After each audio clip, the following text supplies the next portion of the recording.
Bonsoir mesdames et messieurs et bienvenue dans l'émission Entre Femmes. Notre randonnée continue. Aujourd'hui nous sommes chez André Touré. Madame André Touré, la veuve du feu président Ahmed Touré, premier président de la République de Guinée. C'est Entre Femmes et nous allons écouter son histoire à elle, sa vie de femme, sa vie de militante et sa vie d'épouse du premier président du pays. Bonsoir à tous et bienvenue. Au micro, Bafadima à la technique, Oumou Diallo. Bonsoir Madame André. Bonsoir. Oui, il nous a été rapporté que dans le temps, pendant le premier régime, que vous étiez très active avec les femmes. Comment tout cela a commencé pour vous? Eh bien, très simplement, parce que j'ai voulu travailler avec les femmes. Je recevais au départ des amis d'enfance chez moi, à la présidence, dans mon petit salon, et tous les après-midi, on se retrouvait là. Nous faisions ensemble des travaux, la couture pour celles qui savaient coudre, la broderie, le tricotage. Et quand nous avions assez d'articles, nous amenions nous-mêmes de matières premières, nous vendions ces articles-là. Et l'objectif, c'était de former des centres de promotion féminine pour les femmes qu'il fallait équiper. Donc, nous avons cherché nous-mêmes les moyens pour pouvoir équiper ces centres-là. Et c'est en vendant ces articles qu'on achetait des machines. Nous avons commencé par acheter une machine, 3 machines, jusqu'à un certain nombre. Et ces centres donc de promotion féminine, nous recevions des jeunes femmes, des jeunes filles, en difficulté souvent. Certains avaient des problèmes de ménage, pour les former, pour leur donner un métier. C'était l'objectif. Nous avons commencé le travail ainsi, donc avec des amis d'abord. Ensuite, beaucoup d'autres gens sont venus s'ajouter à nous. Et c'est ainsi que les centres de promotion féminine ont débuté. Des gens, quel type de personnes? Des gens du gouvernement ou bien qui? Non, au départ, ce n'étaient pas des gens du gouvernement. C'était des amis, des camarades d'enfance. On se connaissait, on se retrouvait, tout en causant, en s'amusant, on faisait des travaux. Il n'y avait pas des membres du gouvernement. Et vous, c'était quoi votre spécialité à l'époque? Moi, à l'époque, je faisais pas mal de choses parce que je faisais la broderie. J'aimais beaucoup faire la broderie, je faisais la couture. Je faisais le tricot aussi. Oui. Et où vous avez appris à faire la broderie? Vous savez, ça c'est une chose que j'ai aimé comme cela. J'ai aimé à le faire. Je l'ai faite presque spontanément, sans apprentissage préalable. Mais j'aimais cela. Donc c'était facile pour moi de le faire. Mais vous avez étudié, vous avez suivi un cursus scolaire, comme toutes les femmes de votre génération. Où est-ce que vous avez étudié? J'ai étudié exclusivement en Guinée. Je suis allée jusqu'au niveau de brevet élémentaire. Et, bon. C'est après cela que, entre-temps, je me suis mariée, j'ai eu ma vie de ménage. Et j'ai continué à faire des œuvres sociales. J'étais surtout attirée par les œuvres sociales. Et à part les centres de formation professionnelle pour les femmes, c'est-à-dire la couture, la broderie et autres, vous étiez impliqués dans beaucoup d'autres projets. Parlez-nous de ces projets-là, comment l'idée est venue jusqu'à la concrétisation. Vous savez, maintenant, ma mémoire n'est pas très fiable, hein? Mais je sais que, comme je travaille beaucoup avec les femmes, principalement avec les femmes, nous avons voulu créer des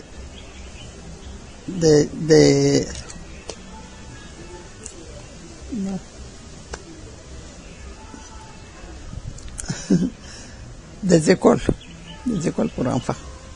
D'accord. Des écoles pour enfants. La maternelle. Maternelle. On a fait la maternelle, qui existe toujours encore d'ailleurs, à Camayen. Mais pour faire ces centres, nous avons voulu nous prendre en charge, ne pas attendre de l'État, que l'État fasse. Parce que l'État ne voulait pas vous aider ou bien quoi? C'est pas parce que l'État ne voulait pas nous aider. Nous n'avons pas posé la question à l'État. Pourquoi? Nous avons voulu nous éprouver nous-mêmes. Dire, faites quelque chose pour vous. C'est ainsi qu'on a commencé. Donc, nous avons, pour faire par exemple ces écoles maternelles, nous avons cherché notre financement. Et nous nous sommes basés sur, on voulait aider les enfants, mais il fallait que les enfants aussi apprennent à s'aider. Pour avoir de l'argent, nous n'avons pas demandé à l'État.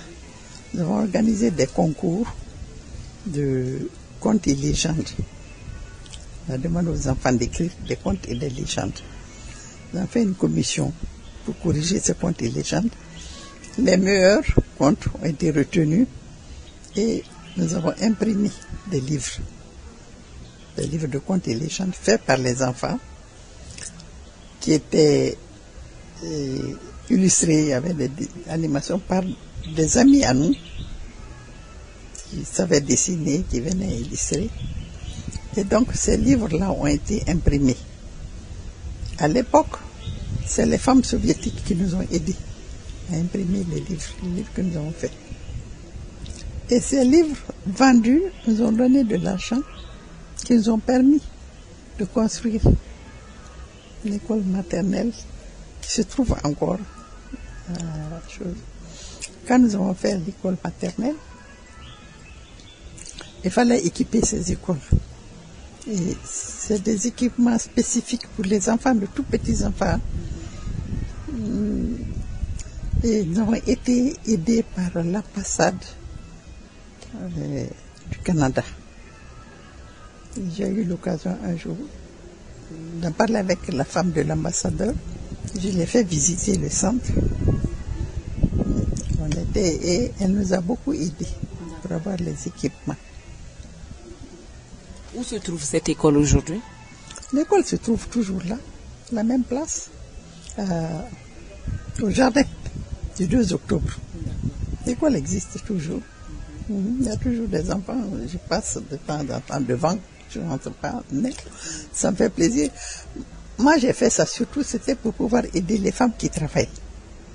Les femmes qui travaillent, qui ont des jeunes enfants, qui ne savent pas où les mettre. Il fallait les aider aussi. Pour trouver, c'était l'objectif. Donc, quand on a fait le centre, nous avons fait aussi le jardin, les manèges. Les manèges.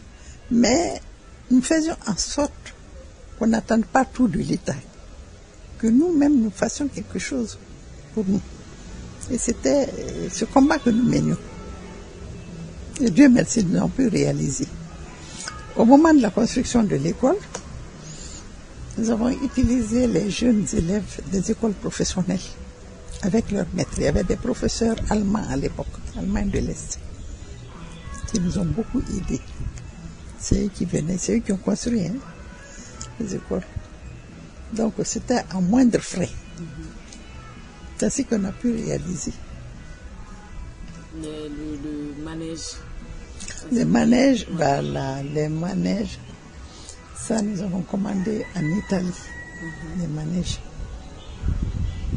Et nous avons envoyé des jeunes collaborateurs jusqu'en Italie, là où on fabriquait ces manèges pour aller voir.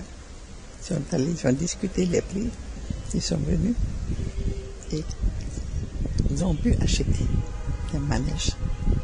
On a mis là, les enfants venaient se récréer. Et ça, c'était vraiment un très grand plaisir de voir les enfants qui venaient sainement s'amuser, venaient au manège. J'ai assisté à des spectacles des fois, quand les enfants n'ont plus d'argent. ils veulent quand même monter sur les manèges. Parce que c'était payant. C'était payant. C'était pas cher. Très peu d'argent, mais c'était quand même payant parce qu'il fallait continuer à acheter. Alors il y a des enfants qui pleuraient même parce qu'ils n'avaient plus d'argent. Moi, j'ai ramassé des billets jetés, que je leur donnais, on fermait les yeux là-dessus. Hein. Évidemment, je payais pour eux. Quand j'étais fatiguée, je ramassais des billets, quelquefois je leur donnais. Ils étaient très heureux. Un jour, je suis allée avec un de mes neveux, qui est là encore. En rentrant à la maison, il dit à son père, papa, Inissé, comme s'il venait d'un voyage. Il dit, hé, Inissé, tu étais en voyage? Il dit, oui, j'étais en avion aujourd'hui, avec maman. Oui. L'avion qu'il a pris, et lui, il avait voyagé dans sa tête, c'était très beau. Et vous avez encore de très beaux souvenirs de cette époque. Hein? Ah oui, absolument. Et l'argent que vous récoltiez de ce manège-là, de l'argent qui revenait, qui rentrait, vous l'utilisiez comment? Et l'argent qui rentrait, nous voulions développer. Nous voulions acheter d'autres manèges, mais agrandir. C'était la seule utilisation. On n'utilisait pas autrement. Et ces centres de formation pour les jeunes filles que vous avez construits un peu partout, il y en avait au total combien? Presque dans toutes les régions. Ça a commencé par un centre. Et quand le centre-là a commencé, en fin de compte, l'État nous a aidés vers la fin. L'État nous a aidés. Et il y avait des centres de formation féminine dans toutes les régions. Dans toutes les régions. Parce que ça aidait beaucoup les femmes. Il y avait des femmes qui avaient d'énormes difficultés. Certaines avaient leur mari en prison. Ou bien c'était des filles mères. Il fallait leur donner les moyens de subvenir à leurs besoins. Et moi, mon idée, c'était surtout qu'elles sachent qu'elles doivent se prendre en charge. Ce n'était pas toujours attendre que tendre la main qu'on nous donne, mais vous devez vous prendre en charge. Et on les éduquait dans ce sens-là. Et vraiment, ça a porté des fruits. J'ai vu des filles après qui sont passées par ce centre-là et qui étaient devenues très reconnaissantes. Un jour, je passais, j'ai entendu quelqu'un m'appelait Tanti, je ne savais même pas qu'il s'agissait de moi, et la fille courait après moi. Je me suis arrêtée, je dis, Tanti, tu ne me reconnais pas et tout ça. Elle était ivoirienne, mais elle avait épousé un jeune de Kouroussa, et son mari a été très méchant avec elle. Heureusement qu'elle était au centre, c'est là-bas qu'elle s'est retrouvée. Elle me rappelait tous ces souvenirs-là. Donc, le centre avait son utilité, très utile pour les femmes. Et à part le centre et le manège, vous étiez impliqué un peu dans la vie politique de l'État? Vous receviez les chefs d'État qui venaient, ou les ambassadeurs? C'est vous qui organisiez un peu les soirées officielles de l'État? Pas exactement, non. Je n'étais pas impliquée réellement dans la vie politique. Moi, je me suis toujours intéressée au social. La vie politique, j'étais en dehors de ça. Pas du tout. Évidemment, en tant qu'épouse, je recevais les chefs d'État qui venaient, mais j'accompagnais mon mari. Je n'étais pas responsable politique, non. Je n'ai jamais fait de politique. Et maintenant, vous aviez un projet, comme vous me l'avez expliqué une fois à Nof, quand je suis venue pour la première fois chez vous ici, la construction du premier centre pédiatrique. D'où vous est venue cette idée? Je voulais surtout construire un centre pour les enfants aveugles à Kanka. J'avais ce projet et j'avais réussi à financer. Le financement était bouclé et tout. Malheureusement, on n'a pas pu réaliser. Il y a eu la mort de mon mari. Et tout ce que nous avons subi après, les arrestations. Et lorsque je me trouvais en prison à Kindia, j'étais très désolée parce que pour moi, c'était une perte de temps. J'avais tant de projets, tant d'ambitions. Je voyais que tout était bloqué là. On ne peut plus rien faire. C'était regrettable. Et j'ai beaucoup souffert de cela. Parce que j'aurais aimé continuer à faire. On pouvait faire beaucoup de choses. Parce que vous aviez déjà reçu le financement pour la construction du centre des aveugles. J'avais cherché le financement. Je cherchais, comme je vous ai dit, on faisait des tas de travaux qui nous rapportaient. Et nous gardions notre argent. Je le gardais très jalousement. Nous avions un compte qui était assez alimenté. Malheureusement, quand il y a eu le changement, ils sont venus, ils ont tout accaparé. Le compte en banque qu'on avait, toutes les affaires que nous avions, les machines, les choses, ils ont tout pris. Même dans les centres. Oui, même dans les centres. Même dans les centres. Les filles se sont vues presque dans la rue. Maintenant, quand ils ont voulu continuer, ce n'était pas du tout comme nous avons passé. Lorsque nous occupions de ces centres, c'était le bénévolat.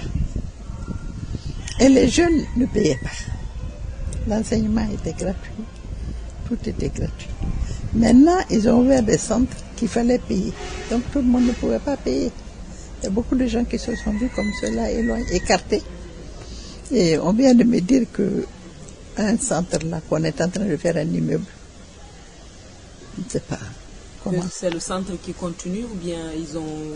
Je ne pense pas que les centres n'existent plus. Ça fait longtemps que ça n'existe pas. Bon. Comment ils ont pris ces terrains, c'est bien. Parce que ça, c'était bien qui appartenait aux femmes. On a cherché. Comment ils ont pris ça, je n'en sais rien. Vous venez de nous dire que vous avez fait de la prison. C'est à la suite du décès de votre mari?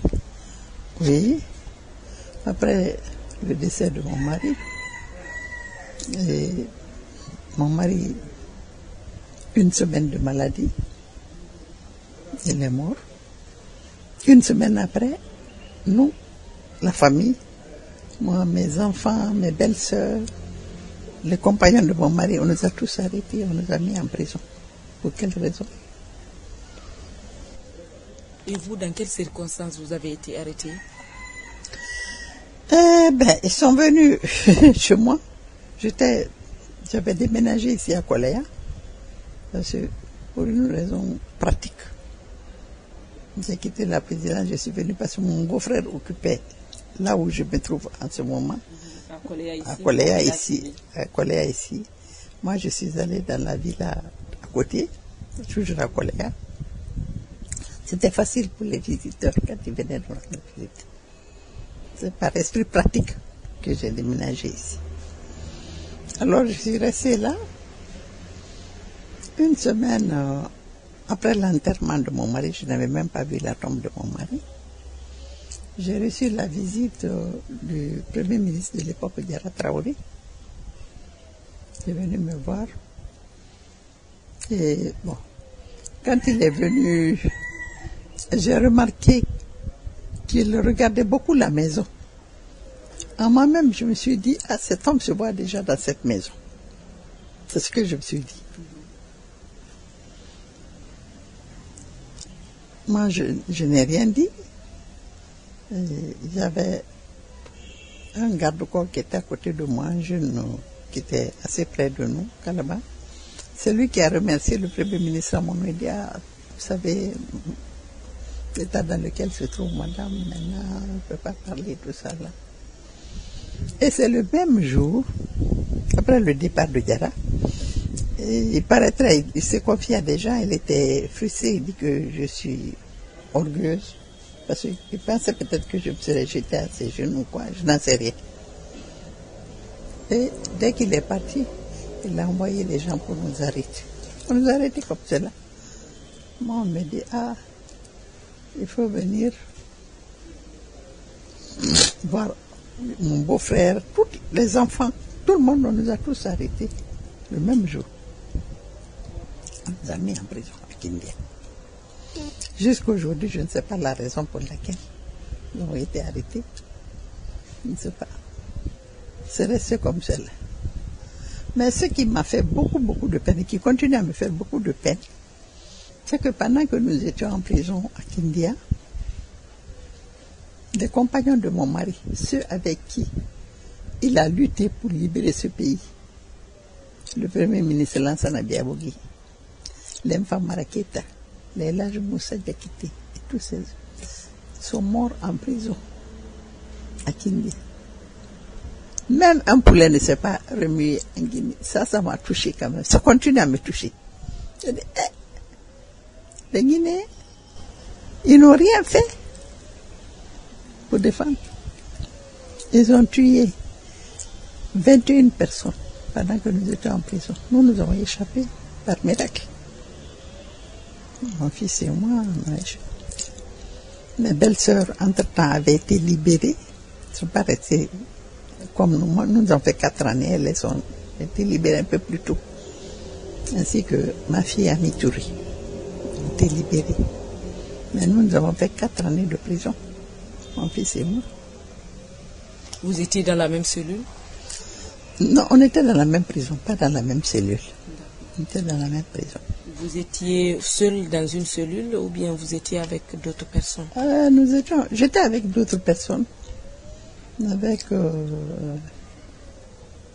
d'autres femmes qui sont rentrées, parce que, entre-temps, quand ils ont arrêté Diarra, on a fait rentrer sa femme en prison, elle nous a trouvés là-bas. Diarra, le même qui était venu regarder votre maison juste avant l'arrestation. Voilà, qui était Premier ministre à l'époque. Parce que lui-même, il a été arrêté, je crois, il a été même tué, je n'en sais rien. Et sa femme nous a trouvés là-bas en prison. Mais je ne me considérais pas du tout... Ce n'était pas les mêmes conditions. Parce qu'elle, elle a essayé de me parler, me dire... moi, j'ai dit, je ne veux rien entendre. Vraiment, je ne lui demande rien du tout. Qu'elle fasse sa prison, moi, j'ai fait ma prison. Je ne me sens pas concernée par son affaire. Je n'ai pas voulu. Dites-moi, c'était quoi votre quotidien dans cette prison de Kindia? Vous avez été torturé, on vous a interrogé? Ah, vous savez, moi, je crois qu'il vaut mieux être voleur. On a une prison peut-être plus allégée qu'une prison politique.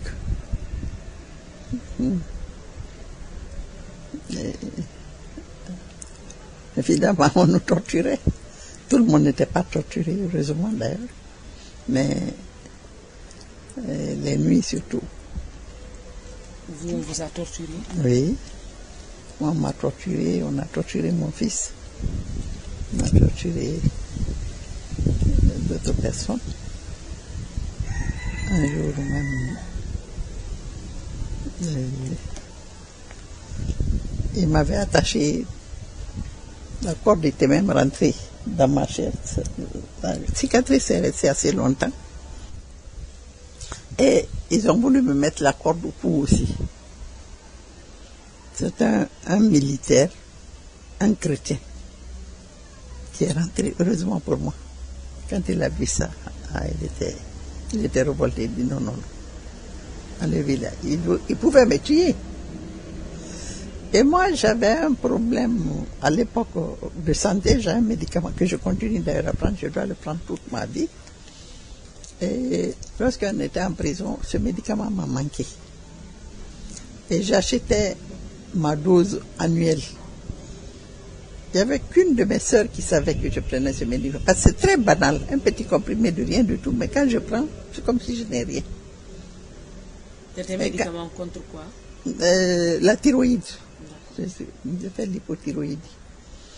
Et quand ce médicament-là m'a manqué, alors que j'avais mon stock, parce que j'achetais ma dose annuelle, ici à Coléa, je leur ai dit, mais j'ai mes médicaments à Coléa, envoyez-les-moi. Mais je crois qu'ils voulaient que je meure, on dit, les morts, on ne sait pas. Parce que le régisseur même ne venait plus, il ne rentrait plus dans la prison. C'est mon fils qui a écrit une lettre. Il a fait un petit mot sur un paquet de cigarettes à son oncle, à mon frère. Il a fait tout pour que maman reçoive ses médicaments. Et quand mon frère a reçu cette lettre-là, il est allé voir l'ambassadeur de Côte d'Ivoire de l'époque ici. L'ambassadeur a pris note et a informé le président Houphouët. Par l'intermédiaire du président Houphouët, je ne sais pas quelle voie, mais je n'ai plus manqué mon médicament. Il m'a envoyé par petite dose. Évidemment, à l'insu du gouvernement. Je ne sais pas quelle voie ils avaient trouvé, mais je recevais mon médicament. Et quand je prends ce médicament, c'est comme si je n'avais rien, quoi. Je me retrouvais aussitôt. C'est ce qui m'a sauvé. Pendant le temps que votre médicament vous a manqué, vous avez ressenti des douleurs? C'est pas réellement des douleurs, mais c'est un ralentissement du corps. Tout devient... J'ai pas ressenti de douleur réellement, mais le corps vit au ralenti. Tout devient très très difficile pour moi. Même parler devient difficile. C'est tout ça. Là. Parce que c'est l'hypothyroïdie que j'ai. Je continue à prendre mon médicament tous les jours jusqu'à ce jour. Je suis condamnée à prendre le restant de ma vie. Et comment vous faites pour manger en prison, boire? Les parents venaient vous rendre visite ou on vous apportait à manger?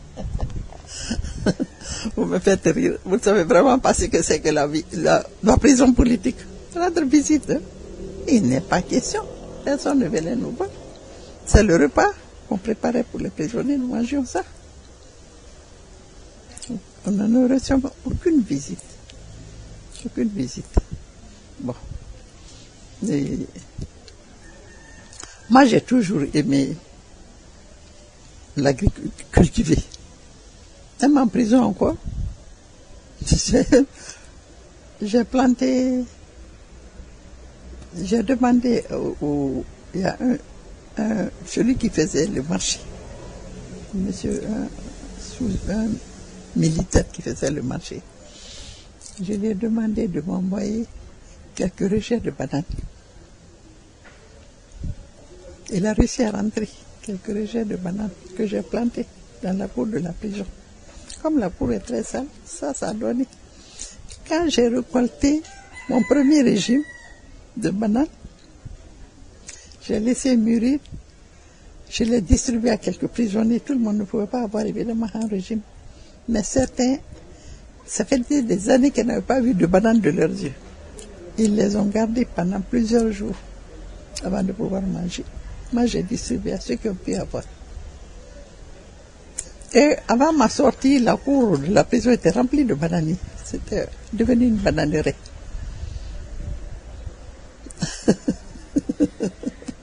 Dites-nous, c'est quoi votre plus mauvais souvenir dans cette prison de Kindia? Mon plus mauvais souvenir, c'est le jour qu'ils sont venus prendre les nôtres. Les nôtres, nos parents. Nous, on ne savait pas la nuit. On a entendu du bruit. C'était après le coup d'Yara. Nous ne comprenions rien du tout. Et soi-disant que Yara voulait nous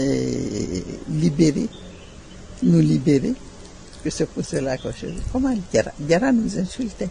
Il a fait tout le tour de la Guinée pour insulter. Mais c'est le prétexte qu'ils ont trouvé pour aller prendre les nôtres, pour les exécuter, comme je viens de vous le dire.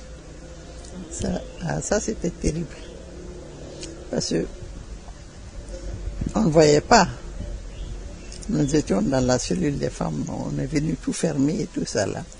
Mais mon fils qui était dans la même cellule que ses oncles, ses papas là, a vu lui, il croyait qu'on le prenait aussi, il s'est vite habillé et tout ça. Et le matin, mais ça faisait... C'était terrible à entendre quand même les choses. Le matin, moi j'étais là, les jambes coupées, je ne pouvais même pas bouger. J'étais avec une femme, Adia Kesso. Elle est sortie en courant. Et elle est rentrée dans la cellule, elle dit, eh, tanti, Mohamed est là. Elle était venue voir si on avait amené Mohamed aussi. Parce que vous avez compris ce qui s'était passé la nuit. On n'a pas compris, bon, on se doutait quand même.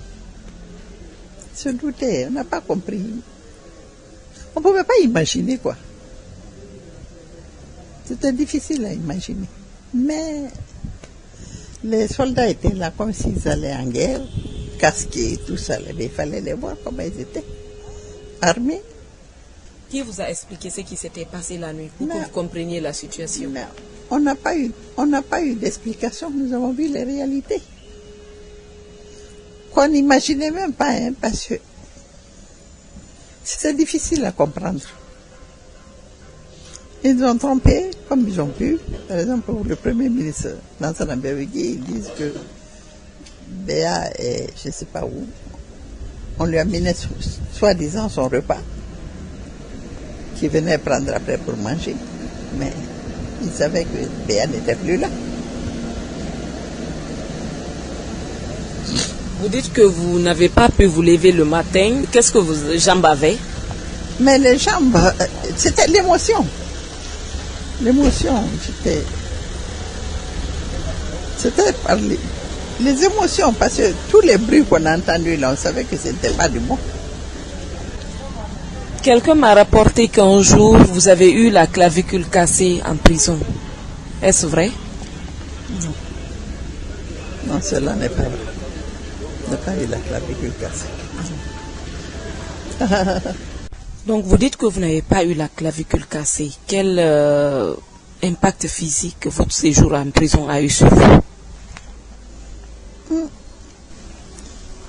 Vous savez, c'est toujours très difficile de vivre en prison. Hein?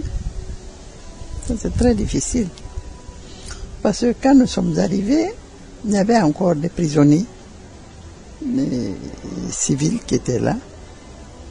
Mais on les a fait sortir après.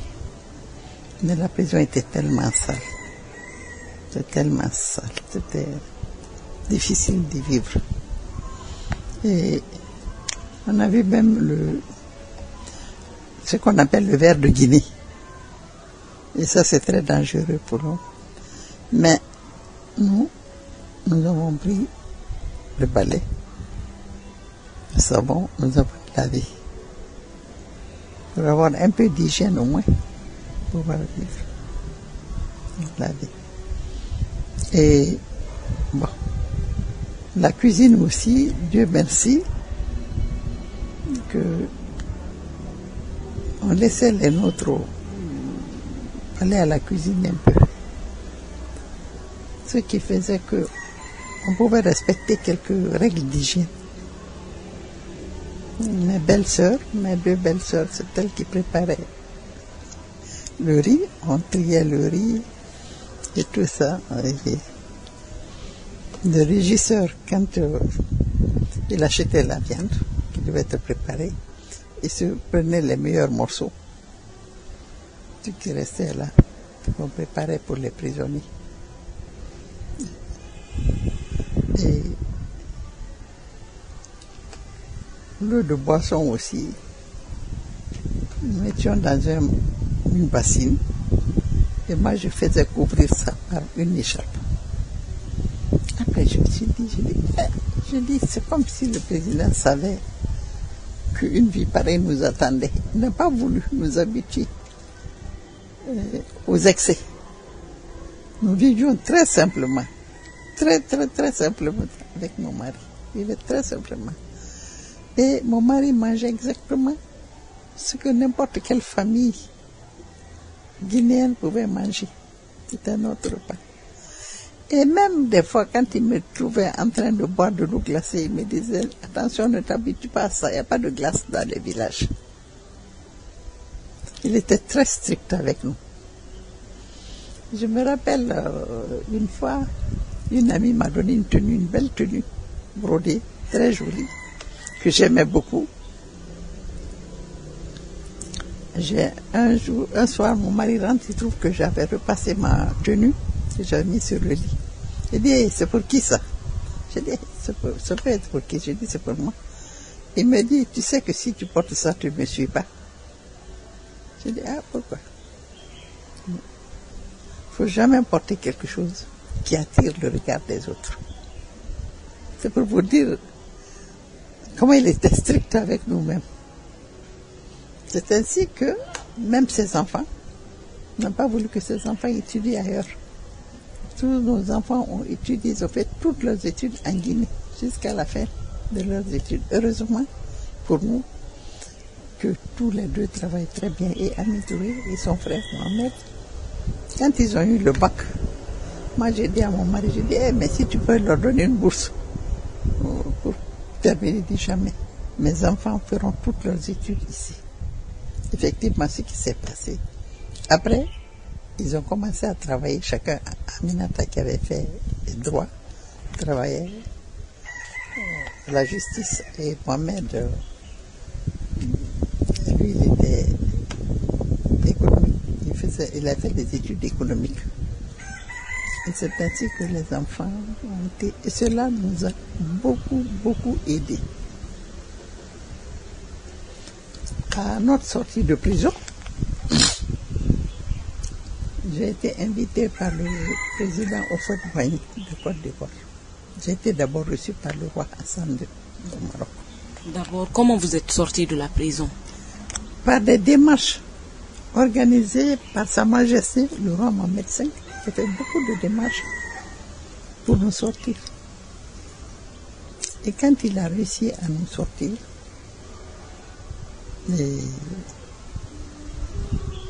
il nous a reçus au Maroc. Nous sommes allés d'abord au Maroc.